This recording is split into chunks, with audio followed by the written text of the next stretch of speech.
What is up, YouTube? Welcome to episode 7 of Prep With Me. You guys, I am not sick anymore. Finally, today is the first day that I feel 100% again. So as you can see, I'm ready to kick my own butt at the gym today. And I figured I wanted to provide something of value with training. I know I've done like how to squat videos. I've done how to bench videos. So I think I'm gonna cover deadlifts today, but I'm gonna cover the top 3 deadlifts that will build your legs and glutes to what you want them to look like. These are the most common styles of deadlifts. It's going to be a conventional, a sumo, and then a Romanian or a stiff-legged deadlift. And I'm going to break down each exercise for you, how to do it, what muscle groups that exercise covers and targets, and then all the tips and tricks that I think you guys need to know in preparing for your deadlifts. Deadlifts can be super tricky, and I think they're almost the #1 exercise that's done improperly. Like, it's the most that I've seen in my gym. Like, people do it wrong all the time, and it's something where you really have to nail the form down to #1, do it safely, #2, to get the best benefit from the deadlift. But it's so good for your body and for your physique. It's a total body workout. It's not just for legs and glutes if you do them right, and it will completely strengthen all of your body. It'll help your training in other areas too, not just with your legs and stuff. It's great for functional training. Like, if you do deadlifts as you age and get older, you will have phenomenal like mobility and functionality. And there's something back there. Don't worry, you guys. I'm gonna walk you through it right now, and here we go. I forgot to mention, I am taking my 1UP pre-workout. I have not gotten the new flavor, but they just launched a new flavor. It's raspberry sorbet. But today I'm taking the island mango. And you guys, if you need pre-workout, this is the one I highly recommend. I've been using it for years, but I recommend you take a half dose first just to test your tolerance. It is very strong, but it's also really, really good. It gives you that energy, the focus, and it helps you with your endurance to kind of like power through your workout with all of your potential.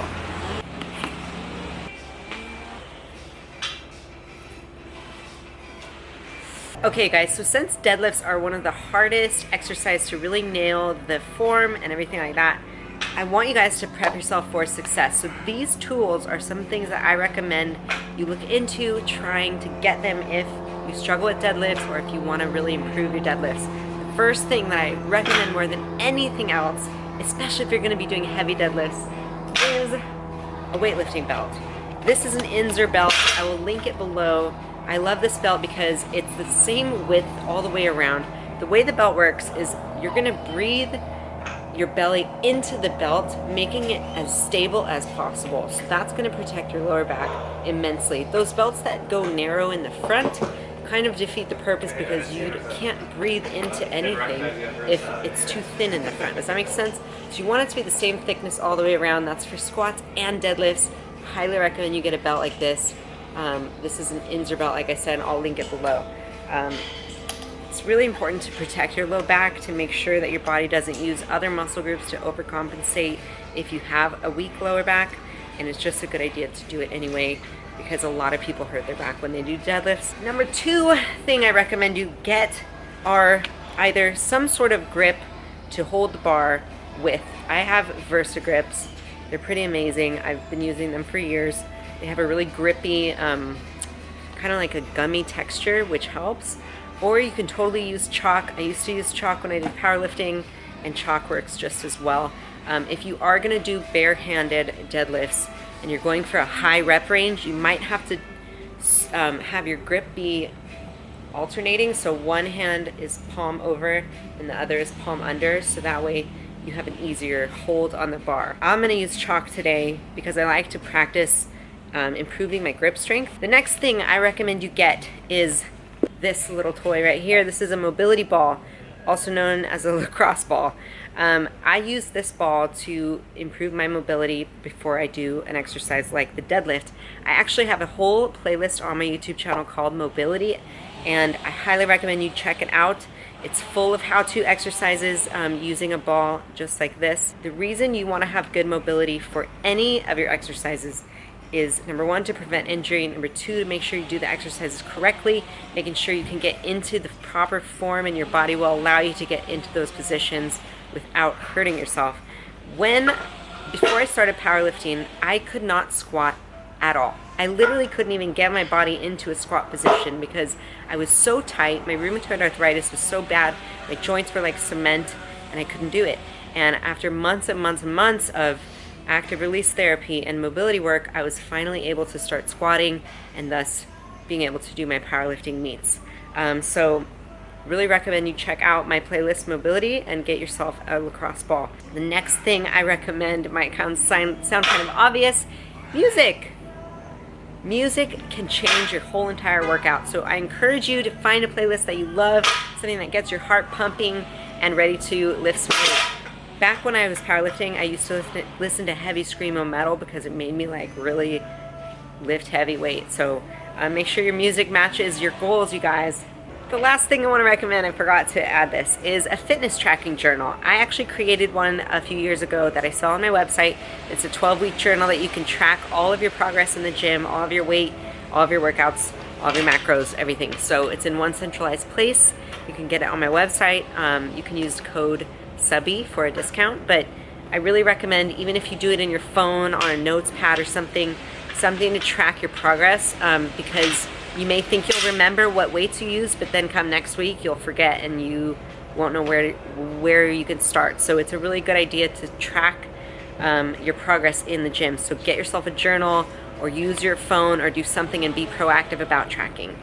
All right, so once you have all your equipment and you have your mobility ball and you're ready to do your workout, go on my playlist and do the mobility exercises for glutes, for TFL, for hip flexors, hamstrings, and your psoas. I will link all of those below so you know what to do before you deadlift.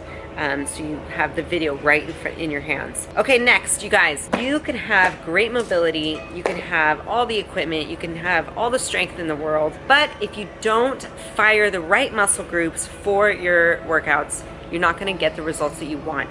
I think this is a major key factor in why some people who work out like crazy and do everything right don't get the results that they should, because they don't pre-activate their muscle groups. What does that mean, Katie? So, take me for example, I have very, very strong quads. I have very dominant quads. When I squat, sometimes my quads take over and they overcompensate and they do the entire workout for my whole body and my glutes never fire. What does that mean? That means my quads are taking over, my glutes aren't doing any work. So every time before I squat, I have to pre-activate my glutes and make sure they're firing before I do my workout.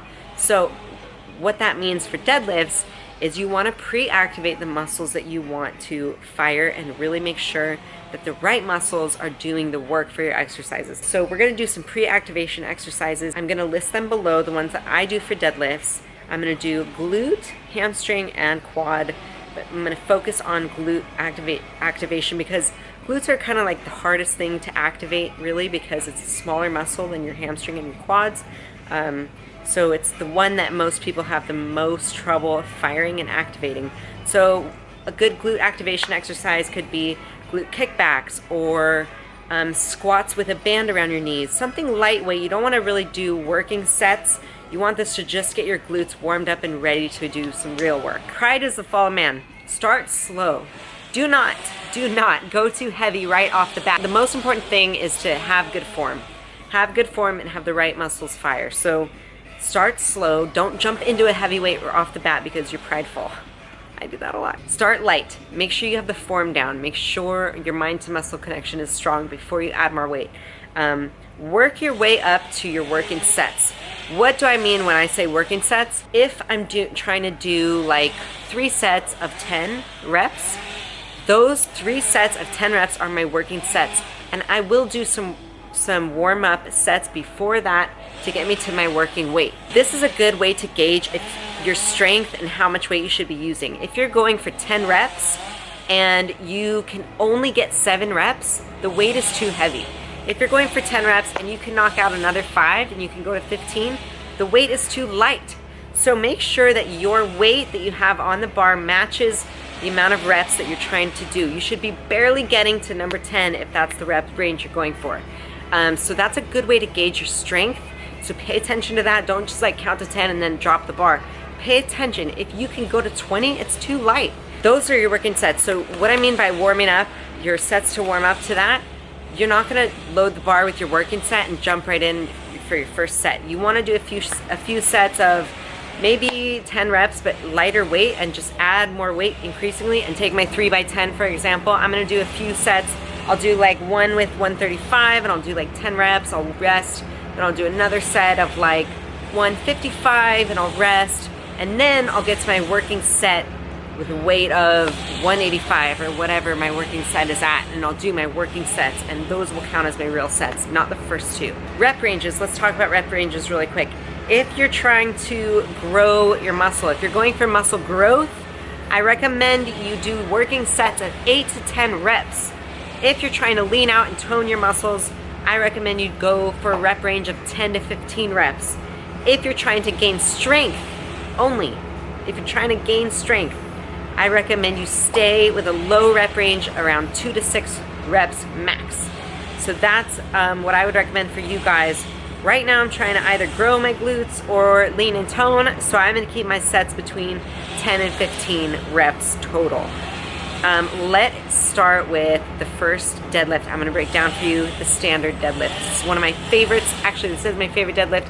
This is the deadlift style that I chose to do my powerlifting competitions doing, and it was the most fun for me. So standard deadlift, let's go. All right, guys, jumping into how you should be breathing into your belt. So you wanna be expanding your stomach to the widest that it can be. Basically, you're gonna breathe in a bunch of air, push your belly out into the belt forward like this, and then lock that air in. That's gonna create a wide base of support. It's gonna protect your low back and make sure that you are super stable during your deadlift. So conventional deadlifts, also known as the standard deadlift, this is a full body exercise. As you can see, the muscle groups that it targets on the left are probably a lot more than you first thought. So it's a full body exercise. It's super good for you. These are the muscle groups that it targets in order on the right-hand side there. So when you're doing the conventional deadlift, you want your feet to be a little bit wider than shoulder width apart, or about shoulder width apart. Your hands are gonna be on the outsides of your legs. This is a mistake I see a lot of people making. Make sure you're grabbing the bar on the outside of your leg. So your feet are gonna be facing forward. You're gonna go down just on the outside of your legs, shoulder width apart for your feet.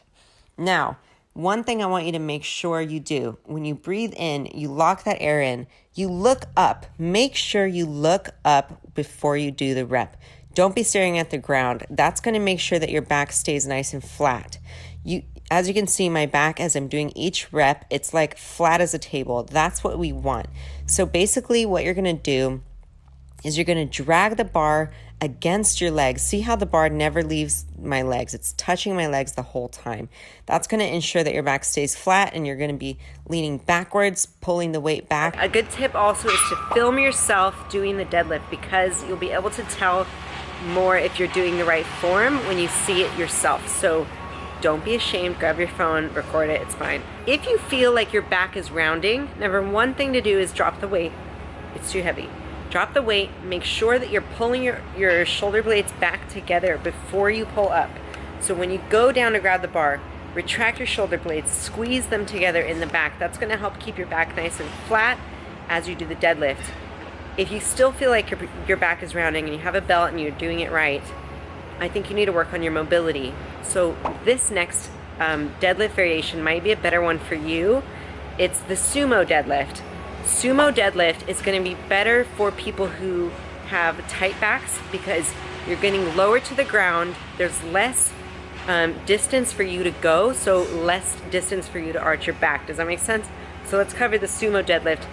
As you can guess, it's a sumo stance, so you're gonna stand nice and wide with your feet 45-degree angle, and let's do it. All right, guys, moving on to sumo deadlift. So as you guessed, it's gonna be a sumo stance. Your legs are gonna be very wide. You're gonna have your toes pointed about 45-degree angle from your body. Now, the sumo deadlift is an exercise that targets mostly your glutes, your legs, and your upper traps. Here is the list of muscle groups that it targets. But as you can see, my feet are really wide and my hands are going inside my legs. So literally just put your arms and your hands straight down from your shoulder, and that's where you should be grabbing the bar. I see a lot of people grabbing it close together, and that's actually not the right way to do it. So feet nice and wide at a 45-degree angle from your body. Your hands just go straight down in a natural grip. I'm doing a reverse grip because I don't have grips on the bar, just using chalk. So just grab it straight down from your shoulder, not in the middle. Don't let your hands touch like I see people do a close grip the whole time. Okay, so how to do this exercise. It's the same thing. You're gonna lean back when you grab the bar and squeeze your glutes. The squeezing of your glutes should propel your body upward in the right motion. As you can see, the bar is glued to my legs. You do not want the bar to leave your legs. Like, drag the bar against your legs as you come up. It's going to make sure that your back stays nice and flat, and squeeze the glutes at the top. Really, really squeeze those glutes at the top. Okay, guys, so one thing I will say about sumo deadlifts, if you have really tight hips, you might struggle with this because you're opening your hips up when you put your feet out wide. And if your hips are really tight, you can injure yourself. So make sure, promise me that you're gonna do your mobility exercises and you're not gonna hurt yourself. Take it slow. Deadlifts, to master them, you have to master the form and the mobility. But once you have it down, your body will change so much, so dramatically. It is absolutely amazing what they can do for your physique and for your everything, for your strength, for your life. It's just such an amazing full body exercise. So when you grab the bar right before you're gonna do your deadlift, I want you to lean back. Let the bar hold you up. So much so that if you let go, you'd fall backwards. That's how far you should be leaning back. When you lean back, you're gonna be able to have that back be nice and straight. Keep your gaze up, and then squeeze your glutes and let the squeezing of the glutes be the upward motion. If you just focus on squeezing your glutes, leaning back, and exhaling on exertion, your body should do the right movement. All right, so we have mastered the conventional, the sumo, and now it's time for the Romanian or the stiff-legged deadlift. I like to use this stiff-legged deadlift as a accessory movement. It's not as challenging as the other ones are. It's not as taxing, but it does wonders for your hamstrings and your glutes, and it's a great accessory move to add on to your leg days. All right, so Romanian stiff-legged deadlifts, you're not gonna bend your knees. You're not gonna let the bend in your knee move the weight up. So you're gonna keep a slight bend in your knee. You never, ever, ever want to lock out your knees, ever. Not doing anything. Never do that. You want to keep the tension on your muscle. The minute you lock your knees out on any exercise, the weight goes from your muscle to your joint, and that's what you want to avoid. So always keep a slight bend in the knee, always, no matter what exercise you're doing. When you have that slight bend in your knee for the stiff-legged deadlift, all you're going to do is drive your hips backward and let the driving of your hips backward pull the weight up.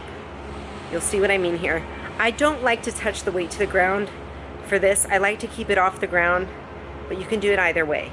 All right, guys, Romanian or stiff-legged deadlifts. So this is actually going to target just your glutes and your hamstrings. So if that's a problem area for you, this is a great exercise for you to add to your routine. Now, this exercise, I highly recommend you use a belt for, because a lot of people hurt their low back when they do it, and that's because they don't lean back and let their hips drive the weight up. What I mean by that is they just hinge at the hips and they pull the weight up using their low back instead of driving the hips backward as you pull the weight up. So my feet are pretty narrow stance, about shoulder width, maybe a little bit less. You're gonna grab the bar on the outside of your leg like normal, and I like to go down just enough to feel a burn in my hamstrings. I don't like to touch the bar to the ground, though you can. That's totally fine. I just feel like I get a better workout and when the tension stays on my muscle.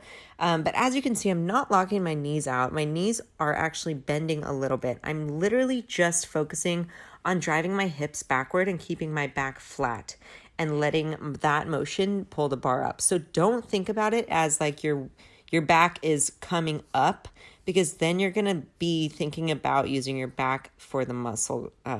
Okay, so number one thing, like I said, to remember about stiff-legged deadlifts, make sure you're just driving your hips back, not bending over. Keep your chest up like a peacock and keep the weight close to your legs. You don't have to go down all the way. I like to go just past my knees or like to the middle of my shin, but you should really go for that burn through your hamstring. You'll feel the stretch in your hamstring, and then when you feel it, come back up. Always exhale on exertion. Keep your back very straight. Number one important thing. You don't want to injure yourself, you guys. And then work your way up as you get stronger and you feel more comfortable. And film yourself if you're not sure if you're doing it right. You guys, if you have any questions about deadlifts, leave them below and I will answer them for you. I want you to be able to feel confident in doing these, and they're just such a good tool to have in your toolbox for your physique and your strength and everything. So I really hope you try them. These three are the main ones that you'll see, and the best for toning, shaping, and building your legs and glutes of your dreams. So I'm gonna finish my workout. I got cardio to do, but I will see you tomorrow morning for my physique update and prep recap. What's up, guys? Keeping it real, no makeup on. I got a busy day right now. I hope you learned something from my deadlifting tutorial. Let me know if you guys like that type of stuff. I love sharing it because I wish I had it when I did those things. But please leave feedback below. I want each episode to be very valuable to you, and so that's why I want to incorporate those types of videos into the Prep With Me series. To recap this week, since I was sick last week, we didn't change macros until today. So today is Wednesday. So up until today, my macros have stayed the same at 200 carbs, 50 fat, and 130 protein. Today, my coach dropped the carbs to 170. So now I'm at 170, which is a big drop, but I definitely need it because I've been stagnant at the 200. So I thought I'd share what I like to do, a little trick for when I'm super hungry or hangry and I don't want to eat carbs or eat my macros. And it's also a little sweet treat that I like to make. It's a BCAA popsicle. I made this. You can get popsicle makers at on Amazon. It's a great idea to do BCAA popsicles. So I used my BCAA in raspberry lemonade this time. Guava nectarine is my favorite, but raspberry lemon is probably my second favorite. So that's a little trick for you if you want to try like BCAA popsicles, or you could do BCAA slushies. It's just nice to have like something sweet that you can snack on that doesn't count as calories and kind of curbs that sweet tooth while also gives you something to eat and do, so it keeps your mind off of food. I'm not going to do a physique update. I'll save that for next week, but as far as weight, I've stayed the same. So there's no point in me showing you anything yet because there's been no changes. So I'll leave it at that, you guys. I hope you enjoyed this video. Please leave your feedback and comments below, and I'll see you next week. Hopefully I'll be a bit tighter next week for sure, and I'll have something to show you. There's an ant on me, ew! My popsicle. Oh, day in the life. Okay, see you guys.